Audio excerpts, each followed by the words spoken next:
The 7-3 Ravens travel to Pittsburgh to face the 7-2 Steelers for a battle for the top of the AFC North. A lot of great matchups in this one. He's throwing the terrible towel around. BMAC, let's start with you here with your obvious rooting interest. What matchups do you want to see, and what do you think is going to decide this football game? Russell Wilson. Russell Wilson, for me, the matchup that I'm looking forward to see is Russell Wilson against this very, very feeble secondary from the Baltimore Ravens. Mike Tomlin used to tell us all the time, guys, right? Kyle, you appreciate this. Anytime you put bad tape out there for the NFL world to see, be prepared to embrace it and see it every week until you make it right. That is what he used to tell us week in and week out, because bad tape lives. Right? When you talk about getting ready for a matchup week to week, whatever bad tape you put out there, you better be prepared to embrace it because you're going to see it over and over again. And to your point earlier, Mike, you talked about how bad the Ravens secondary has been because each week the teams are doing the same thing the opposing team did the week before when it comes to throwing the football. So can Russell exploit the same issues in the Ravens secondary that every other quarterback has exploited? Because if he's able to do that, that puts more pressure on who? Lamar Jackson to press. They had the luxury last week of pressing against the Cincinnati Bengals, but the Cincinnati Bengals defense is not like Pittsburgh's defense. They don't have the guys that the Pittsburgh Steelers have on all three levels to be in a position when they know you're pressing where they can go ahead and collapse the pocket. So that's what I'm watching, because if Russell can do what every other quarterback has done, it puts more pressure on Lamar Jackson. And recent history has shown all of us in those scenarios, it doesn't work out well for Lamar Jackson against the Pittsburgh Steelers.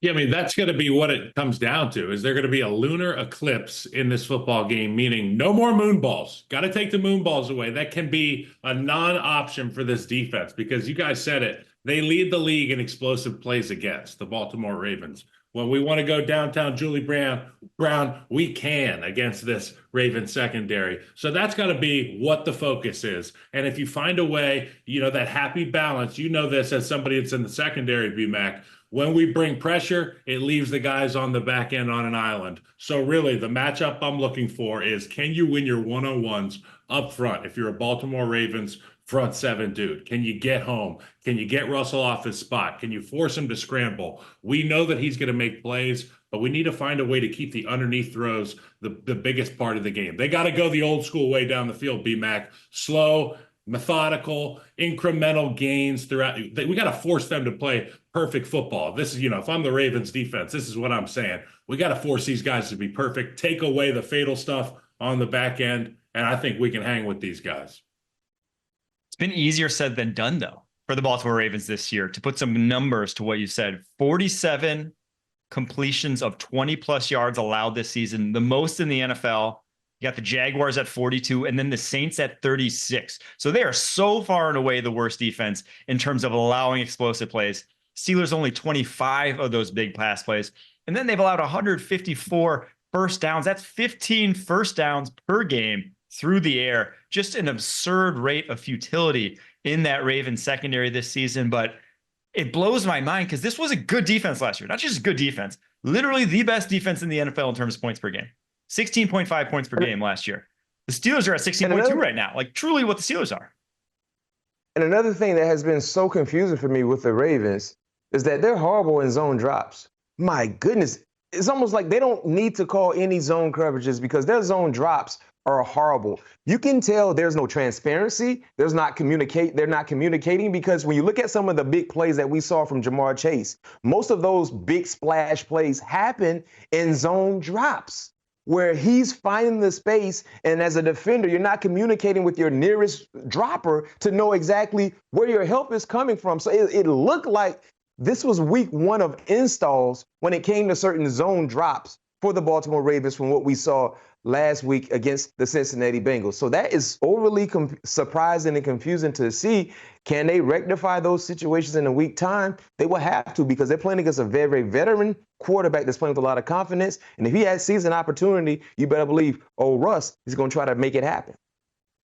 And now Russ has these receivers that so he's got this, we mentioned the moon balls, Kyle. He's got the best touch on the deep ball that you'll see around the league in the NFL. He puts those in with great touch, great arc coming down that basically lets your receiver jockey for position and go get it. Puts him in an advantageous situation when that ball's coming down at the arc it is.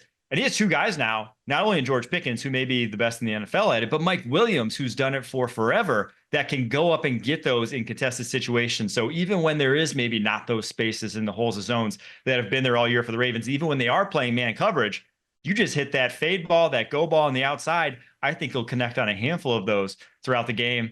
And I do think the Pittsburgh Steelers just have a much, much easier path to moving the football than the Ravens do. But maybe that's easy. Maybe that's a little getting ahead of myself because no one's really shut down the Ravens. We've said about their track record, the Steelers, of shutting down Lamar Jackson and how they've done it because they've been such a dominant defensive line. And this is going to be the best defensive line the Ravens have faced. But my Lord, just look at the pace that this Ravens team is on right now. Most total offensive yards of 4,000 passing yards, over 3,000 rushing yards, yards per play, yards per rush differential. It's just unbelievable what this team is doing from a complete offensive effort. Truly can beat you any which way they want to. And so for the Pittsburgh Steelers, they're going to have their work cut out for them. How do we see that matchup playing out, BMAC? I'm gloving up right now. I'm getting ready. Oh, wow. I got everything ready. I got my jersey here. Luckily, I ain't have enough time to put my helmet on. But how do we see this matchup panning out? I think, guys, the same way we've seen it in years past. It's something about the Pittsburgh Steelers. They've been Lamar Jackson's kryptonite. He's 1-3 in his last 4 games against the Pittsburgh Steelers. In those said matchups, he's thrown 4 touchdowns, 7 interceptions. He's been sacked 20 times. 20 times. So the issue for Lamar Jackson, the one individual that I think he dislikes the most in the National Football League is 90, TJ Watt. TJ Watt has been unbelievable against Lamar Jackson. So there lies the kryptonite for Superman, TJ Watt. Because if you look at the history of these matchups, especially with Lamar Jackson for the Baltimore Ravens, we don't see the same production that we've seen with this offense against the Pittsburgh Steelers, oddly enough. I don't know why. Now they have a different type of balance with Derrick Henry, but this is a team, the Pittsburgh Steelers, these two teams, they fight nicely against each other because they know when the right is coming, they know when the left is coming. But I really believe Baltimore will be successful because, to your point, what they're doing right now, we've never seen done before under this Harbaugh-Jackson era. But when you play against the Pittsburgh Steelers and when Superman plans to fly around in Acrisure Stadium, there lies TJ Watt holding a big block of kryptonite, slowing him down. And that has to be the key for the Pittsburgh Steelers. So I think Pittsburgh, I'm not saying Lamar Jackson is not going to make plays. I'm not going to be that naive to the situation. He is going to make plays. They're going to score points. But it's about getting the timely stops, the stops that the Cincinnati Bengals could not get in the second half. Pittsburgh will be able to do so. And that's what I'm looking forward to seeing. Hey, BMAC, Highsmith banged up. I know Mike and I talked about this, and he made the great point. I mean, it's still Ronnie Stanley over there at left tackle. And without that other top-tier rusher in Alex Highsmith, you're going to be able to allocate more resources to TJ Watt. And I know he's a Lamar Jackson. He's a world beater. Everything that the guy does turns to gold against the Baltimore Ravens. But they're going to have, instead of four eyes, 2 sets of eyes on him, they could be looking at 6 eyes, 3 guys on TJ Watt in this matchup. And don't forget about Preston Smith. Don't forget about Preston Smith, the big experienced addition, along with hopefully getting Herbig back in the lineup as well, because not having Highsmith in the lineup is a big time, it's a drop, no question. But I believe your former favorite player, Mike, when he was with your Green Bay Packers, Preston Smith could really be a huge addition in this matchup. Man, I'm fired up. Woo! 1 o'clock can't get here fast enough, boy. Let's go, Steelers! Let's go! What do they say? Here we go. Here we go. Hey, Kyle, this your type of ball game. ISO right, ISO left, lead, counters. We're not going to try to trick you. We're going to run down the teeth of your defense. That's what both offenses will do. This is the type of ball game you just get in the alley and let's just swing. Let's just swing until somebody falls asleep. what do they say? If you're not up for this one, get out of here. Don't let the door hit you on the way out if you're not pumped up for this game, Hey, P-Man. real quick story. So for Pittsburgh, for us, I know when I was there, anytime it's Raven week, right? It's different. It's a different week of prep. Like Monday, everyone is in the weight room.